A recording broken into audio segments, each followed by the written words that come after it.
Hi guys, welcome to my YouTube channel. I had to put on my reaching hat. Hear me out. Hi guys, thank you for clicking. So today what I have for you is a very unexpected video. I wasn't expecting to film this at all.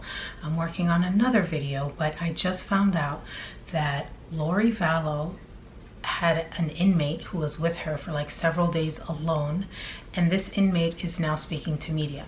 Nate Eaton, who has been breaking a lot of these stories basically regarding the Lori Vallow case, has got the exclusive, and he mentioned it in his video, but he also referred to the longer article that has a lot more information about this, and that's what I'm going to be talking about today. Before I begin, you guys know I have to give my thanks to my returning subscribers, old and new. Thank you guys so much for the comments that you have left me, especially when I told you guys about the bad news regarding my dog. And don't worry, he's still alive. But anyway, there was bad news and I don't want to talk about it, but I just want to thank you guys so much for everything, the advice, the prayers, the kind words, everything. You guys are the best. I'm so lucky. Thank you so much.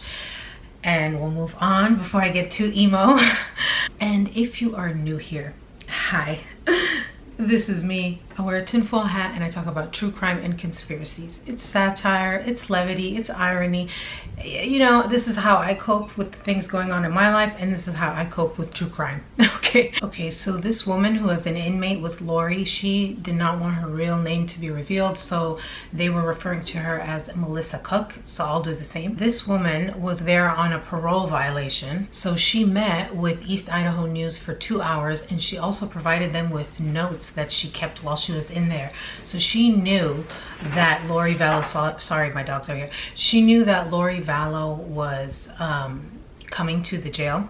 They just didn't know where she was going to be, and so it turned out that she was coming to her area, her pod, whatever you want to call it, cell. And she said that Lori Vallow was wearing a bulletproof vest, which is uncommon. None of the other inmates wore that over the, you know, what do you call those? The stripes. This of course is in the Madison County Jail, and so Cook was in the jail already before Lori Vallow got there. So she says that she was placed on lockdown during March 4th through the 8th for breaking rules. So that would mean that they were in the pod together for 4 days alone, a segregated pod containing 2 cells.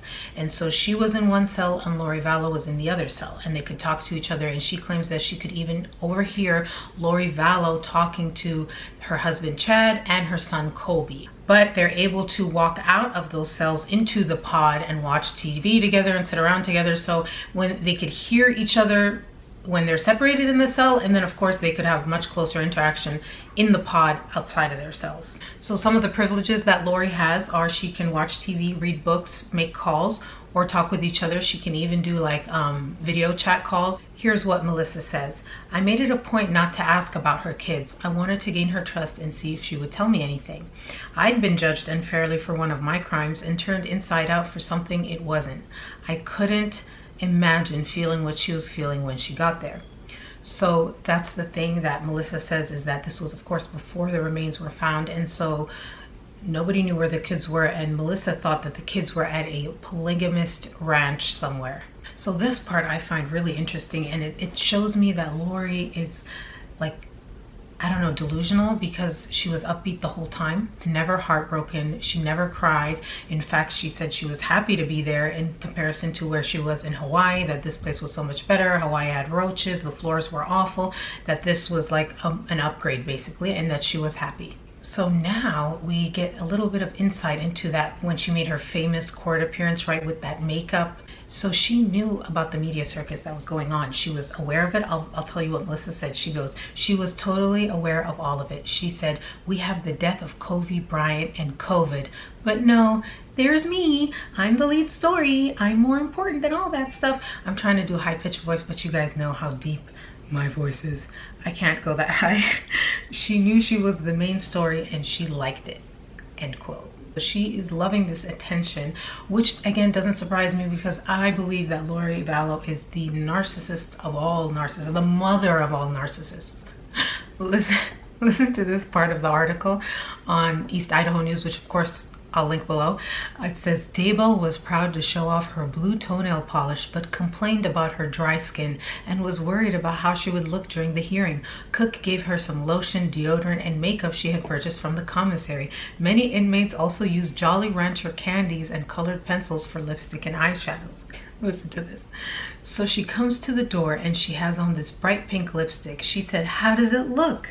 I hesitantly paused and said, "Oh, you look good," Cook recalls. I gave her some tips and said she could use a regular lead pencil to draw in her eyebrows and helped her get ready for court. Ooh, that's dangerous. Lead pencil on your eyebrows? Damn. So it turns out that Lori Vallow was not only excited for the media attention, but she was so excited to see like the actual court proceedings later on the news, and that when it came on, she was like, here it is, here's my story, turn it up. Let's talk about the $1 million bail and what Lori said about that. So Melissa says that Lori was constantly in and out, meeting with her lawyers, trying to figure out bail. So Melissa would always ask her when she would come back from those meetings, are you bonding out? Are you bonding out? And Lori would be like, I hope so, we'll see. So at one point when she was asked about, are you gonna make bond? Lori allegedly, according to Melissa, ran her fingers from her head down her body and said, quote, "We'll see if all of this is worth 1 million. Oh my God, what did she mean? Like, what was she about to do? Sleep with the bail bondsman? I mean, I don't know. I bet you Lori really thought she could seduce the lawyer, the bail bondsman, the judge. But according to Melissa, Lori Vallow, when she wasn't talking to her lawyer, she was talking to Chad and her son Colby, but that when she would talk to Chad, sometimes she would put in the earbuds so that Cook couldn't hear what she was saying. And when I say Cook, I mean Melissa Cook, sorry. I found this to be interesting, that when she was talking to Chad Daybell, Lori Vallow listened intently and took notes. Like, almost like she was being taught something. Okay, now let me read you this quote. She talked on the phone with her son literally almost 2 days straight. After the big entrance at her arraignment, she got on the phone with her son and said, I didn't see you. There were just so many people. He kept saying, Mom, where are JJ and Tylee? Why won't you tell us? What's going on? But Cook never heard Daybell discuss where her missing kids could be. Rather, she would talk about memories from the past or ask Colby to show her his baby. When Colby became frustrated that his mom was not cooperating, Cook says she would tell him to read the scriptures. Quote, she told Colby to read Job, a book in the Old Testament, and he would understand. She said she was being tested like Job. She would say, Colby, just listen to me. Everyone wants to know, but it's none of their business. God doesn't judge me, and they shouldn't judge me. The prophet says to stay off social media, so don't go on there. Cook describes Daybell's calls with Chad as nauseating. Daybell wanted affection and reassurance from her husband that he loved her, and she always made sure she looked good if they communicated via video. Daybell never spoke to Cook about religion, but spent her free time reading the scriptures and praying, and I'm sure singing hymns as well. So this part I found interesting. So Melissa Cook never asked Lori about the children, where they were, or anything, because she wanted to gain her trust. And Lori never talked about the children either. The last contact between Melissa and Lori, she sent Daybell a text message through Getting Out, an app used to communicate with inmates, and Lori responded to her text, quote, how are you doing? I've been praying for you. I'd love to visit with you. I'll schedule you in later today. Hopefully that will work. She also thinks that Lori is going to turn on Chad. She says, I think she will turn against Chad. If she's as vindictive as she is, those kids were buried on his land at his house. I would turn on him to save my own ASS, Cook says. So apparently this is a quote that Lori said repeatedly throughout her time there. It's everything has a purpose. God has a plan for everyone. His plan will be accomplished. That is what I have for you guys today. It's a quick short video. I just wanted to give you an update, and in case you had already seen that video, I wanted to give you a bit more in-depth look at the article itself and go through that. I'll link it down below, as I said, if you guys want to see it. Again, big thanks to Nate Eaton for being amazing at what he does, and East Idaho News. Thank you guys so much for watching, and I'll see you guys in the next one. Bye.